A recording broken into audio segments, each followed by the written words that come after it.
decided late last night at about 2 AM just go dark green.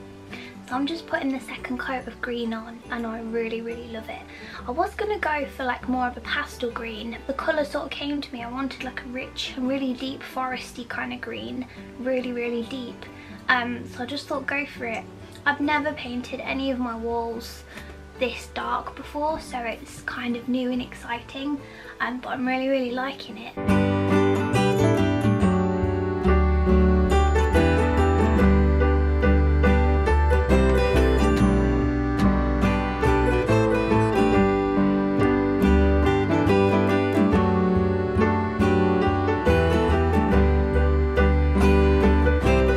Hello, so it's now Friday. It's Jubilee weekend and I've just taken off the tape. Luckily we managed to get away with 3 coats of this paint. I was looking at it last night, and you know when you look at paint sometimes and you think because of the lighting that it could need another coat. It's always best to wait until daylight. So I did that and it's looking gorgeous. I love it so much. It just feels so much more me in here. And I just thought I'd talk to you about why I've done this, just in case you get it. But I also fully advocate if you're not feeling your space, if you have the option to do something about it, then absolutely go for it. I've been mulling this over for a really long time. When I first moved into this room, when we bought our house 5 years ago, this wasn't my full-time job. I got a desk and it was more of like a home office type just space with a computer. I also used to have my makeup in here. Back in my blogging days it was more of just like my girly little hangout. The rest of the house represents this kind of aesthetic, whereas when I moved in it was very kawaii in here, hence the pink. There was a lot of like cute little, just really cute girly little trinkets and Japanesey kawaii stuff all over the place, and whilst that still is something I absolutely love, I realised after a couple of years of working in here that it wasn't an environment that inspired me. So although I still love my pinks and I still love my cutesy little I don't really know how to describe it other than ooh. Although I love all of that still, it wasn't an environment that was inspiring me, and I'd come in here and feel really quite lost in my workspace, and I'd end up focusing a lot on that, thinking I need to do something about this. And eventually I just thought, you know what, the pink's got to go. Green is a colour I never thought I'd go with, but the more I've sort of come into my own, I suppose, and realised that actually I'm going to go with the aesthetic that is really calling my name and has done for probably like since I was really young. Do you know what's something that's really put me off is just people can be really quite skeptical and negative when it comes to painting your walls dark colours, and that's something that I was brought up on, is if you paint your walls dark colours then you can have a really hard time getting rid of that if you change your mind. And I was always afraid to go for it in case I didn't like it, and then it would be a really hard time trying to cover it up. The other thing, I guess, and this is kind of sad, but it's like realising that now I'm an adult and this is my space and I can do whatever the hell I like with it. I'm very fortunate that we own our house, and that we can bang nails into the walls and paint the walls, and I'm very appreciative that we're able to do that. And I think as well, like, because there's a big part of me that I kind of just put in a box and just ignored for a really long time because I was really scared that people would find it really weird and a bit gross.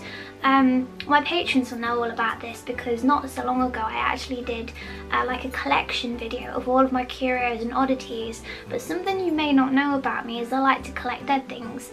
And when I say dead things, I mean stuff that's already died. So I haven't actually had any new dead things for a really long time, because when I collect them it's stuff that I've either found myself or somebody that I know has found it, and it's something that's died very naturally or in unfortunate circumstances like a car accident or something, but I have taken the remains, done the appropriate thing with them, and then they're actually on display around my house all over the place. And that's something that, because I only really film in this room, you may have never seen that's a part of me. Downstairs I have a collection of rabbit skulls because where I used to work there was a lot of rabbits on site. I have a few sheep skulls in my house too that have been found on walks and things, because I live in the middle of England, like right in the middle of the countryside, which is stunning, and there's a lot of sheep around here. And yeah, I've got a few, all of them have got names too. And I think because I'm such a big animal lover that people find it weird that I would appreciate them being dead. I've always had a fascination for that. I've always wanted to do sort of like taxidermy or something, but I've always been into like the weird and wonderful things like that. It's just something that I've always kept very hush because I've been worried that people will think that I'm just too weird. But I'm kind of past that now. Like sometimes weird is great. Weird is what we look for in life, and I've just decided to embrace that darker side of me. It started to reflect in my work, and when I went through my miscarriage in 2020 I started to explore that darker side of my artwork because that's just naturally where my colour palette sort of was driven to. And then over time I've changed little bits in here and it started to feel more me, more and more me, and then I kept looking at the pink like, you're not going with the rest of the room. I was just in the middle of thinking, am I just overthinking this? It's just a wall. It's just a wall. But ultimately this is where I spend most of my time when I'm at work. At the moment I'm still on maternity leave, so I don't spend quite as much time in this room. But whenever I did come in here, those precious moments where I had like half an hour whilst my son sleeps to just get some stuff done, coming in here and just being like, where am I? This is not a place that feels motivational or inspiring to me anymore. I just thought I'd change it. I just thought I'd change it, and I'm so happy that I did. So now it's time to have a bit of a jig around. So the other thing that I have noticed over my last 5 years of being in this room is that we've had a few changes. Like if you've been here for a long time, you'll know that there's been various furniture switches around, and it's all been wonderful. I put my desk in front of the window because I wanted the natural light source, but my house is very small, the rooms are very small, and the windows are teeny tiny, so I don't actually get that much light source in this room. I got a different blind that allows the light to still come through, but without me being blinded by the direct sunlight, because it does get very hot in here as well.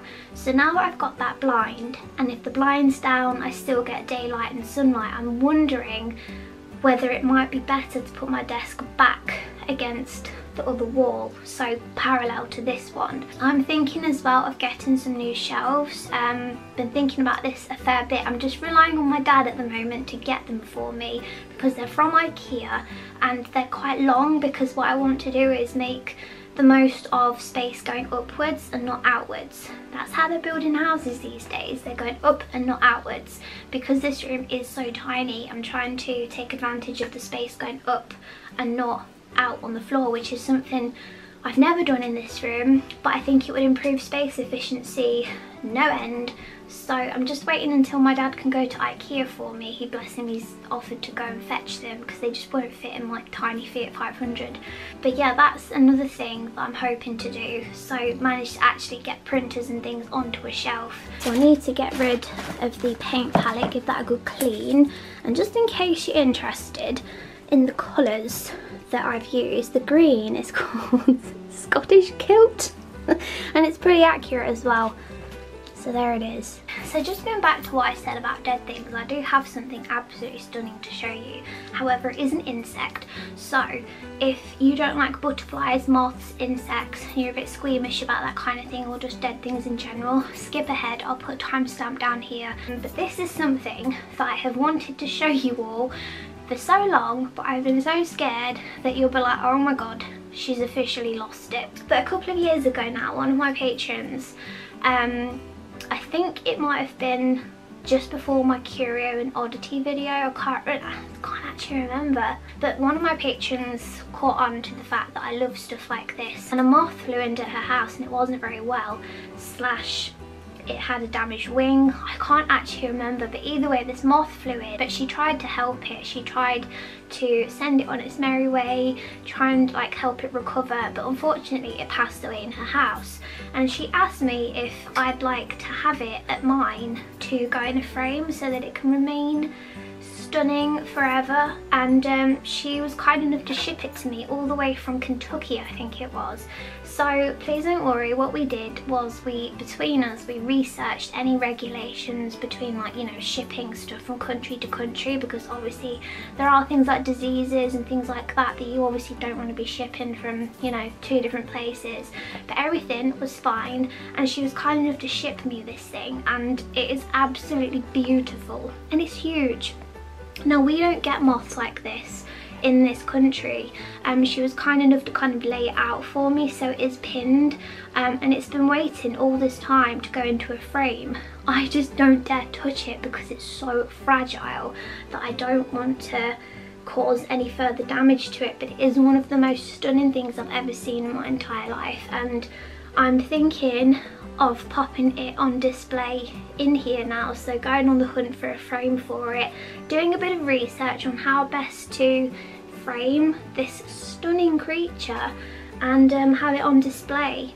It's just beautiful. I'll do some close-ups so that you can actually like just see close up how beautiful this thing is. But one of my friends actually told me yesterday what kind of moth it is. Bear with. I think it's pronounced the Cecropia moth, and I believe it's one of, if not the biggest moth found in America. So thank you so much to my lovely patron who sent this to me, and it's gonna honestly be so appreciated in my household. You have no idea. I mean, the husband is at home, but I'm also kind of like, I can do it. I'm a strong, independent woman. You just have to be careful of your back.